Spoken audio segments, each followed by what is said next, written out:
وہ حسن مجتبی سید الاسخیا، راکب دوش عزت پہ لاکھوں سلام، شہد خارے لعاب زبان نبی، چاشنی گیر عصمت پہ لاکھوں سلام۔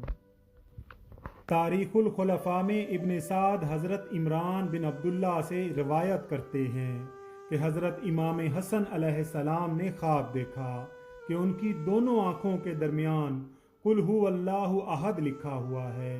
جب حضرت سعید رضی اللہ تعالی عنہ کے سامنے یہ خواب بیان کیا گیا تو انہوں نے فرمایا کہ اگر آپ کا یہ خواب سچا ہے تو آپ کی زندگی کے صرف چند روز اور باقی رہ گئے ہیں۔ یہ تعبیر صحیح ثابت ہوئی اور یہ خواب دیکھنے کے بعد آپ صرف چند روز بقید حیات رہے، پھر زہر دیکھ کر شہید کر دیے گئے۔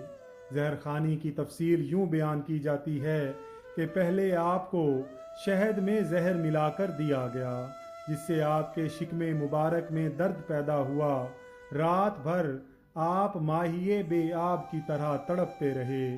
صبح اپنے جد امجد پیارے مصطفیٰ صلی اللہ علیہ وآلہ وسلم کے روضہ منورہ پر حاضر ہوئے، دعا فرمائی تو خدائے لم یزل نے انہیں شفائے کلی عطا فرمائی۔ دوسری بار آپ کو زہر آلود کھجوریں کھلائی گئیں۔ 6-7 کھجوریں کھاتے ہی آپ کو سخت گھبراہٹ پیدا ہوئی۔ اپنے بھائی حضرت امام عالی مقام امام حسین علیہ السلام کے مکان پر تشریف لائے اور رات بھر بے قرار رہے۔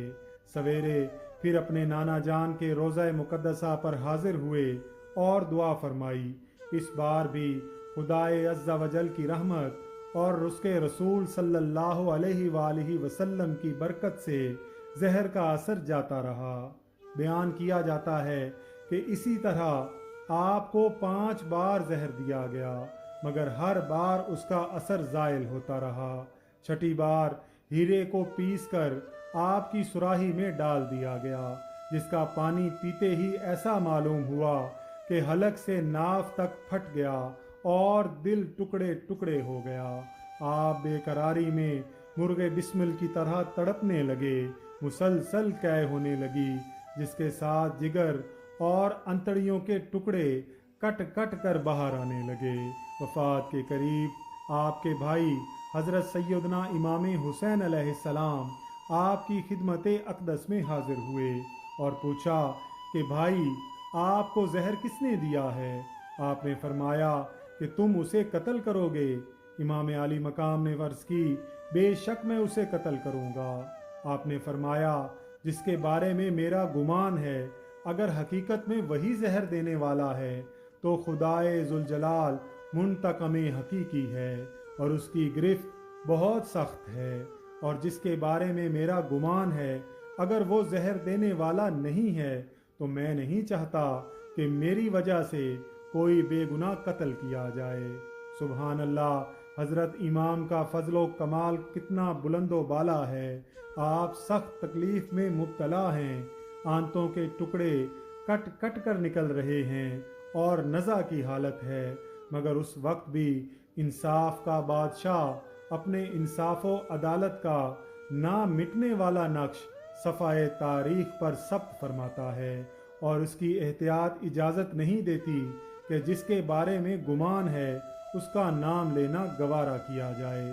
وفات کے قریب حضرت امام حسین نے دیکھا کہ امام حسن کو بے قراری اور گھبراہٹ زیادہ ہے، تو آپ نے ان کی تسلی کے لیے عرض کیا کہ اے برادر مکرم، یہ گھبراہٹ اور بے قراری کیسی ہے؟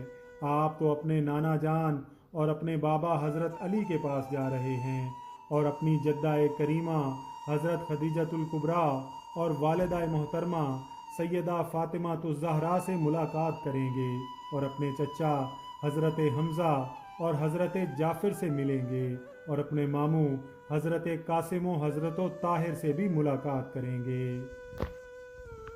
45 سال 6 ماہ چند روز کی عمر میں بامقام مدینہ طیبہ 5 ربیع الاول 49 ہجری میں آپ نے وفات پائی اور جنت البقیع میں بی بی فاطمہ الزہرا سلام اللہ علیہا کے پہلو میں مدفون ہوئے۔ انا للہ و انا الیہ راجعون۔ وہ حسن مجتبیٰ سید الاسقیاء، راکب دوش عزت پہ لاکھوں سلام۔ بعض لوگوں نے لکھا ہے کہ حضرت امام حسن کی بیوی نے آپ کو زہر دیا تھا، مگر یہ لکھنا یا کہنا صحیح ہے یا نہیں، اس کے بارے میں حضرت صدر الافاضل مولانا محمد نعیم الدین صاحب مراد آبادی رحمۃ اللہ علیہ نے جو محققانہ مضمون تحریر فرمایا ہے، اس میں آپ لکھتے ہیں کہ مورخین نے زہر خورانی کی نسبت جادہ بن اشعث بن قیس کی طرف کی ہے اور ان کو امام کی زوجہ بتایا ہے، اور یہ بھی کہا ہے کہ یہ زہر یزید پلید کی ایما پر دیا گیا، اور یزید نے اس عورت سے نکاح کا وعدہ کیا تھا، اور اسی لالچ میں آ کے اس نے حضرت امام کو زہر دیا۔ خدا کی ہزارہا لعنتیں ہوں دشمنان اہل بیت پر۔ اللہ تعالیٰ سے دعا ہے کہ اللہ تعالیٰ امام برحق کے صدقے ہمیں بھی راہ ہدایت پر استقامت عطا فرمائے، آمین یا رب العالمین۔